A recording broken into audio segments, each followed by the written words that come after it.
Welcome everyone. আজকের এই লেকচারে আমি আপনাদেরকে রিকারশন দেখাবো যে রিকারশন জিনিসটা আসলে কি এবং এটাকে আসলে কিভাবে ইমপ্লিমেন্ট করতে হয় এবং এটা কি কাজে লাগে। তবে রিকারশন এটা বোঝার আগে আমাদের কিন্তু কিছু ম্যান্ডেটরি টপিক বুঝে আসতে হবে। তার মধ্যে একটা হচ্ছে ফাংশন কলিং, কিভাবে একটা ফাংশন আরেকটা ফাংশনকে কল করে, এই ধরনের জিনিসপত্র এবং একই সাথে লুপের কনসেপ্ট। এই দুটো কনসেপ্ট যদি আমরা না বুঝি তাহলে কিন্তু রিকারশনটা বোঝা আমাদের জন্য বেশ কঠিন হয়ে দাঁড়াবে। সো যেহেতু এই দুটো কনসেপ্ট আমাদের এমনিতেই লাগবে, সো আমি আপনাদেরকে প্রথমেই ফাংশন কলিংটা আরেকবার রিভিশন করাবো এবং লুপ ধরে নিচ্ছি আপনারা খুব ভালোভাবেই পারেন যেহেতু এটা একটা পুরনো টপিক। সো ফাংশন কলিং এটা আসলে নর্মালি কিভাবে কাজ করে। এখন নরমালি আমরা যখন একটা প্রোগ্রামের ভিতরে কাজ করি, একদম শুরুতেই কিন্তু যেই ফাংশনটা কাজ হয় বা যেই ফাংশনটা নিয়ে আমরা কাজ করা শুরু করি, সেটা হচ্ছে আমাদের মেইন ফাংশন। এইজন্য এটার নাম কিন্তু মেইন, দিয়েছে মেইন। ঠিক আছে? মূল এই ফাংশনটাতে এসেই সব কাজকর্ম আসলে শুরু হয়। এখন এই মেইন ফাংশনটার ভেতরে আমি একটা কাজ করি। আমি প্রথমেই একটা মেথড লিখবো, কিন্তু সেটা system.out.println এর ভেতরে লিখবো। কেন এই জিনিসটা লিখছি এটা আপনারা পুরো প্রোগ্রামটা শেষ হলেই কিন্তু ধরতে পারবেন যে আসলে কেন এই জিনিসটা লেখা হচ্ছে। তো আমি এর ভেতরে লিখি হচ্ছে দ্য ফাইনাল ভ্যালু ইজ, আমি জাস্ট এখানে একটা কোলন দিলাম এবং এখানে একটা স্পেস দিয়ে আমি এখানে এখন একটা মেথড কল করব বা একটা ফাংশন কল করব। এবং আমার মেথডটা আমি ধরেই রেখেছি যে আমি এমন একটা মেথড তৈরি করব যে মেথডের নাম হবে মেথড টু। যেহেতু এটা মেথড টু, আমি এখানে ফার্স্ট ব্র্যাকেট ওপেন এবং ফার্স্ট ব্র্যাকেট ক্লোজ দিলাম এবং একই সাথে আমি প্রিন্ট লাইনের যে ব্র্যাকেট ওপেন করেছিলাম সেটাও আমি এখানে ক্লোজ করলাম। দেখুন আমার এখানে মেথড টু, এই মেথড টু কিন্তু একটা ফাংশনও বলা যায় এটাকে, অথবা আপনারা চাইলে মেথডও বলতে পারেন, একই জিনিস কিন্তু। আচ্ছা, এখন আমরা যে কাজটা করব, আমরা এখানে একটা ভ্যালু পাস করব। ধরে নিচ্ছি আমি এখানে 4 পাস করলাম। সো আমার এই মেইন ফাংশনের ভেতরে আপাতত আসলে কি হচ্ছে, আমি একটা জিনিস প্রিন্ট করছি এবং জিনিসটা কি, আমার এখানে একটা লাইন আছে এবং তার সাথে আমি একটা মেথডকে কল করছি, আসলে কল করছি। এবং এই কল করলে পরে আসলে এটা কি হবে একটু দেখে নিন। সো যেহেতু আমি মেথড টু কল করছি, তার মানে আমার মেথড টু নামে একটা ফাংশন থাকতে হবে। এবং প্রথম কথা হচ্ছে পাবলিক স্ট্যাটিক, এটা তো আমরা দেবই। পাবলিক স্ট্যাটিক এটা তো বসেই যাবে বাই ডিফল্ট। এর সাথে সাথে আমরা যে এখানে টাইপটা দেব, এটা কিন্তু আমরা আপনাদেরকে বুঝিয়েছি যে আমরা যদি ভয়েড টাইপ দেই, তার মানে হচ্ছে ভয়েড টাইপের মেথড থেকে কোনো কিছু রিটার্ন হয় না। কিন্তু যদি মেথড থেকে কোনো কিছু রিটার্ন করতে চাই, ঠিক আছে, যে টাইপের জিনিস রিটার্ন করব সেটা আমাকে মেনশন করতে হবে। যেমন আমরা চাচ্ছি যে আমাদের মেথড টু ইন্ট টাইপের কোনো কিছু রিটার্ন করুক। এই জিনিসটা কিন্তু আপনারা যদি আমার আগের ভিডিওগুলো না দেখেন তাহলে কিন্তু ধরতে পারবেন না যে কি রিটার্ন করছে এক্স্যাক্টলি। এই জায়গাটাতে সবার সবচেয়ে বেশি সমস্যা হয় যে আচ্ছা রিটার্ন করছে কিন্তু অ্যাকচুয়ালি কি রিটার্ন করছে, সেই রিটার্নটা যাচ্ছে কোথায়। এই জিনিসটা আগের ভিডিওগুলো দেখে আসতে হবে। সো আমার এই মেথডটা আসলে একটা ইন্টিজার টাইপের ভ্যালু রিটার্ন করবে এবং এরপরে আমি এখানে মেথডের নামটা দিচ্ছি। সো মেথড টু, এই মেথড টু একটাই প্যারামিটার থাকবে এই মেথড টুতে, যেটাকে আমি দিলাম হচ্ছে ইন্ট ভ্যাল নামে। আপনারা জানেন যে এই এখানে যে 4টা আপনারা দেখতে পাচ্ছেন, এই 4টা এখন কোথায় যাচ্ছে, কোথায় পাস হচ্ছে, এই ভ্যালের কাছে পাস হচ্ছে, রাইট? সো আমি যদি এখানে সিম্পলি এইভাবে লিখি যে আপাতত আমার ভ্যাল এটা হোল্ড করছে কাকে, 4 কে হোল্ড করছে, তাহলে কিন্তু এটা ভুল না, রাইট? কেন? কারণ হচ্ছে এই 4টাই কিন্তু আলটিমেটলি এই ভ্যালের কাছে পাস হচ্ছে। আচ্ছা, ভালো কথা। এখন আমি এখানে যে কাজটা করব, আমি মেথড 2 এর ভিতরে আরো কিছু কাজ করব। এখানে কিন্তু শেষ না। আমি এখানে লিখলাম ইন্ট সাম 2, এটা একটা ভ্যারিয়েবল। এগেইন আপনারা খেয়াল করুন আমি কিন্তু মেথডটাকে ক্যামেল কেসিং দিয়েছি। ক্যামেল কেসিং কি জিনিস এটা কিন্তু আপনাদের এতদিনে জানার কথা, কারণ আমি ভিডিওগুলোতে অনেকবার বলেছি বা আমার আগের লেকচারগুলোতেও বলেছি। সো এটা কিন্তু ক্যামেল কেসিং দিয়েছি, আর এই ভ্যারিয়েবলটা স্নেক কেসিং দিয়েছি। সাধারণত মেথড ক্যামেল কেসিং এ থাকে, এটা ম্যান্ডেটরি কিছু না, বাট একটু দেখতে ভালো লাগে। আমি সবগুলো মেথডকে একই ফর্মে আনতে চাচ্ছি, এই জন্য আমি সবগুলো মেথডকেই ক্যামেল কেসিং এই দিচ্ছি। পরের মেথডগুলোকে আমি ক্যামেল কেসিং এই দিব। সো এখানে আমি যেই ভ্যারিয়েবলটা নিলাম সেই ভ্যারিয়েবলটাকে আমি একটু ডিফারেন্ট কেসিং এ রাখলাম, সেটা হচ্ছে স্নেক কেসিং। এটা আসলে খুব গুরুত্বপূর্ণ কিছু না, আমি জাস্ট বলার জন্য বললাম। আপনারা চাইলে নিজেদের খুশি মতো যে কোনো কিছু ব্যবহার করতে পারেন। আপনারা যদি মনে করেন যে মেথডে অন্য কোনো কেস ব্যবহার করব ক্যামেল কেসিং ছাড়া, এটা আপ টু ইউ। বাট আমি একটা ইউনিফর্মিটি রাখার জন্য আমি যেটা করছি, ভ্যারিয়েবল গুলোকে আমি স্নেক কেসিং এ রাখছি আর মেথড গুলোকে আমি ক্যামেল কেসিং এ রাখছি। দেখতেও সুন্দর লাগে এবং একটা ইউনিফর্মিটি আসে। ওকে, এখন এখানে আমি যে কাজটা করব, আমি এখানে সিম্পলি মেথড 1 নামে একটা মেথডকে কল করব এবং এখানে আমি দুটো ভ্যালু দিব, 2,3। আচ্ছা, এর সাথে আমি প্লাস এই ভ্যালটাকে বসাবো। তার মানে আপনারা এখানে বুঝতেই পারছেন যে আসলে কাজটা কি হচ্ছে। আমি প্রথমে এই মেথড 2টাকে কল করেছি, এই মেথড 2 থেকে 4 এই ভ্যালুটা এই ভ্যারিয়েবলে গেছে। মেথড 2 এর ভেতরে আবার আমি মেথড 1 কে কল করেছি। সো আসলে আমার শুরুটা হয়েছিল কিন্তু মেইন ফাংশন থেকে। মেইন ফাংশনের ভিতরে ঢুকে আমি প্রথমে মেথড 2 কে কল করেছিলাম। এরপর আমি যখন মেথড 2 তে আসলাম, সেখান থেকে আমি আবার মেথড 1 কে কল করলাম। তার মানে কি, আমি আরেকটা মেথডকে এখন কল করছি। সো আমি তাহলে একটা কাজ করি, আমি আরেকটা যে মেথডকে কল করলাম সেই মেথডটাও একটু রেডি করে নিয়ে আসি। এখন আমি এখানে কি লিখব, পাবলিক স্ট্যাটিক। এটাকেও আমি ভয়েডে রাখবো না, এই ধরে নিব এই মেথডটাও রিটার্ন করবে।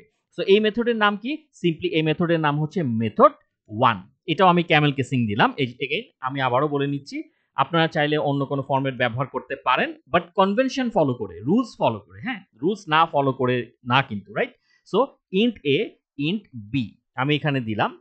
এখন আমি এখানে কিছু একটা করব, কি করব, আমি এখানে লিখব ইন্ট সাম আন্ডারস্কোর 1। এগেইন এটা আরেকটা variable, equals to a plus B. আমি এখনো কিছুই বুঝাইনি, আমি আস্তে আস্তে বুঝাবো আপনাদেরকে। এবং এখানে আমি লিখব হচ্ছে রিটার্ন সাম আন্ডারস্কোর 1। আমার লেখা শেষ, এখন আমি আপনাদেরকে পুরো সিনারিওটা বুঝাবো আসলে হচ্ছে এটা কি। প্রথমেই আমি চলে আসবো আমার মেইন ফাংশনের ভেতরে। ভালো কথা, এখানে আমি প্রথমেই মেথড 2 নামে একটা মেথডকে কল করলাম, মেথড 2 কিন্তু। সো আমি সরাসরি এখান থেকে কোথায় চলে যাব, মেথড 2 তে চলে যাব। কেন, আমি কল করেছি মেথড 2 কে, যেই মেথডকে আমি কল করব আমি ঠিক সরাসরি সেই মেথডের কাছে চলে যাব। এই মেথড এখন কি হচ্ছে, এই যে আমি মেথড 2 তে 4 নিয়েছিলাম, এই 4 কিন্তু পাস হয়েছে ভ্যালের কাছে। ঠিক আছে, এই যে জিনিসটা কিন্তু আপনাদের আগের ভিডিও থেকে দেখে আসতে হবে যে কিভাবে পাস হয়, কিভাবে একটা ভ্যালু একটা প্যারামিটারের কাছে পাস হয় বা আর্গুমেন্টের কাছে পাস হয়। এটা কিন্তু এখানে আমি ডিসকাস করছি না, আমি একটু বলে রাখলাম। সো ভ্যাল আপাতত কি আছে, 4 আছে, ভালো কথা। এখন আমি কি করছি, লেফট সাইডে আমার একটা ভ্যারিয়েবল আছে sum2 নামে। এই sum2 ইকুয়ালস টু আমি বলছি মেথড 1 এর ভেতরে 2 3 আছে প্লাস ভ্যাল। সো আগে কিন্তু এই মেথড 1 ফাংশনটা কল হবে। ঠিক আছে, আগে এই মেথড 1 ফাংশনটা কল হবে। সো মেথড 1 ফাংশনটা যখন কল হচ্ছে, আমি সরাসরি চলে যাচ্ছি মেথড 1 এ। আপনারা বুঝতেই পারছেন মেথড 1 এর ভেতরে যেই 2 ছিল সেই 2টা চলে যাবে a এর কাছে, আর এই যে 3 ছিল সেই 3টা চলে যাবে b এর কাছে। তাহলে আমি যদি এখানে লিখি a ইকুয়ালস টু 2 এবং b ইকুয়ালস টু 3, তাহলে কিন্তু এটা একদম পারফেক্ট, রাইট? তাহলে কি হচ্ছে, মেথড 2 কল করলো, এই মেথড 2 কে প্রথমে কল করা হলো, মেথড 2 তে আসলাম, আবার মেথড 1 কে কল করা হলো, আবার আমি মেথড 1 এ চলে আসলাম। মেথড 1 এ এসে এখন আমি প্যারামিটারের মধ্যে ভ্যালুগুলো বুঝে পেয়েছি। এখন আলটিমেটলি কি হচ্ছে, সাম 1। So some underscore 1 equals to a plus b। এর ভ্যালু কত, 2, প্লাস b এর ভ্যালু কত, 3। তাহলে 2 প্লাস 3 হয়ে গেল 5। ভালো কথা। এখন আলটিমেটলি সাম 1 এ কি আছে, 5 আছে। এবং এই যে 5, এই যে 5, এই 5টা রিটার্ন হবে কোন জায়গায়? আমি তো আসলে রিটার্ন সাম 1 করছি। রিটার্ন সাম 1 করা যেই কথা আর রিটার্ন 5 করা কিন্তু একই কথা। এই সাম 1টা রিটার্ন হবে কোথায়? ঠিক যেই জায়গা থেকে, আবারও বলি, ঠিক যেই জায়গা থেকে মেথড 1 কে কল করা হয়েছিল। তার মানে 15 নাম্বার লাইনের ঠিক এই জায়গাটায়। এখন আমি যে অংশটুকু মার্ক করে আছি ঠিক সেই অংশটুকুতে সাম 1 রিটার্ন হবে, দ্যাট মিন্স 5 রিটার্ন হবে। তাহলে এই অংশটুকুতে যদি 5 রিটার্ন হয় তাহলে ব্যাপারটা এরকম হবে না, 5 প্লাস ভ্যাল। ভ্যাল কত, ভ্যাল কিন্তু আগেই আমরা পেয়েছিলাম 4। তাহলে 5 প্লাস 4 ইকুয়ালস টু কত হবে, 9, রাইট? ভালো কথা। এখন যদি আমরা একটা কাজ করি, আমরা এই সেম জিনিসটা রিটার্ন করি, আবারও এটাকে রিটার্ন করি, রিটার্ন সাম আন্ডারস্কোর 2। এই সাম আন্ডারস্কোর 2 এটা রিটার্ন হওয়া যে কথা, আর রিটার্ন সাম আন্ডারস্কোর 2 এর জায়গায় 9 লেখা কি একই কথা না? তাহলে রিটার্ন সাম আন্ডারস্কোর 2 লেখা যেই কথা, রিটার্ন 9 লেখা সেম কথা। এই রিটার্ন 9টা কোথায় রিটার্ন হবে? এগেইন মেথড 2টাকে ঠিক যেই জায়গা থেকে কল করা হয়েছিল, এটা তো মেথড 2 এর আন্ডারেরই একটা পার্ট। সো মেথড 2 কে কোথায় কল করা হয়েছিল?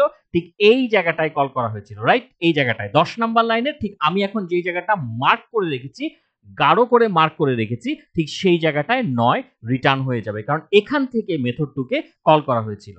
কাজেই আমার এখানে প্রিন্ট কি হবে? আলটিমেটলি প্রিন্ট হবে দ্য ফাইনাল ভ্যালু ইজ 9। আপনাদেরকে আমি স্ট্রাকচারটা আরেকবার দেখাচ্ছি কিভাবে কলিংটা হয়। সো প্রথমেই আমি কি কোথায় আসলাম? মেইন ফাংশনে আসলাম। মেইন ফাংশন থেকে আমি কাকে কল করছি? মেথড 2 কে কল করছি। আবারও বলছি কিন্তু মেইন ফাংশনের ভেতরে আমি কাকে কল করছি? মেথড 2 কে কল করছি। তো আমি সরাসরি চলে গেলাম মেথড 2 তে।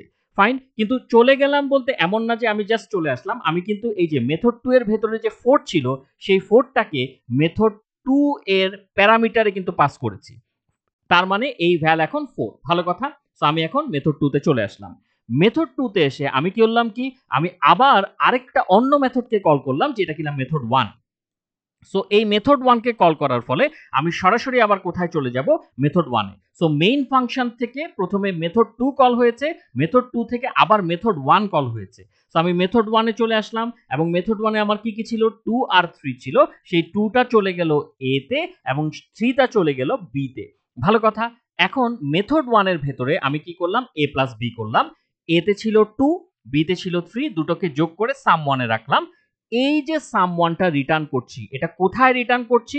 ঠিক যেই জায়গা থেকে আবার কিন্তু আমি রিটার্ন করে দিচ্ছি। এমন না যে আমি শুধু একটা মেথড থেকে আরেকটা মেথডে কল দিলাম, আরেকটা মেথড থেকে আরেকটা মেথডে কল দিলাম, কল দিতেই থাকছি এমন না কিন্তু। একটা পর্যায়ে গিয়ে কিন্তু আমি রিটার্ন করছি। এই মেথড 1 এর সামওয়ানটাকে আমি কোথায় রিটার্ন করছি? যেখান থেকে আমার মেথড 1 কে ডাকা হয়েছিল। আমি কিন্তু ঠিক সেই জায়গায় রিটার্ন করে দিচ্ছি যেখান থেকে ডাকা হয়েছিল।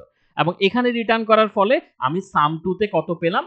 এই মেথড 1 এর এই জায়গাটাতে আমার 5 এসেছিল, 5 এর সাথে আমি ভ্যালু 4 যোগ করে 9 পেয়েছিলাম। এই 9 পেয়ে আমি সাম 2 তে 9 কে রাখলাম। আবার এই সাম 2 এর ভ্যালুটা কিন্তু আমি রিটার্ন করে দিচ্ছি।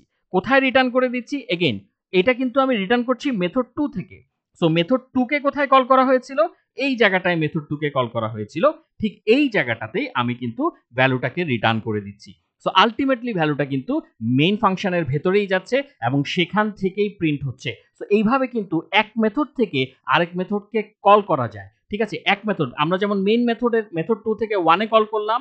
ঠিক আছে? মেইন মেথড থেকে মেথড 2 কে কল করলাম। মেথড 2 থেকে মেথড 1 কে কল করলাম। তারপরে কি হলো? মেথড 1 থেকে ভ্যালু আবার মেথড 2 তে আসলো। মেথড 2 থেকে ভ্যালু আবার মেইন ফাংশনে চলে আসলো। সো এইভাবে করে স্ট্রাকচারটা কাজ করছে। এই কলিংটা আপনাদের রিকারশনে গিয়ে কাজে লাগবে। কেন? কারণ রিকারশনে এরকম মেথড কলিং নিয়ে বেশ কিছু কনসেপ্ট আছে। সো আমি সেটা আপনাদেরকে ওই ভিডিওতে বোঝাবো এবং আশা করছি যে আপনারা লুপের জিনিসগুলো আগে থেকেই ভালোভাবে বুঝেন। এইজন্য এটা এক্সট্রা করে আমি এখানে আর বোঝাচ্ছি না।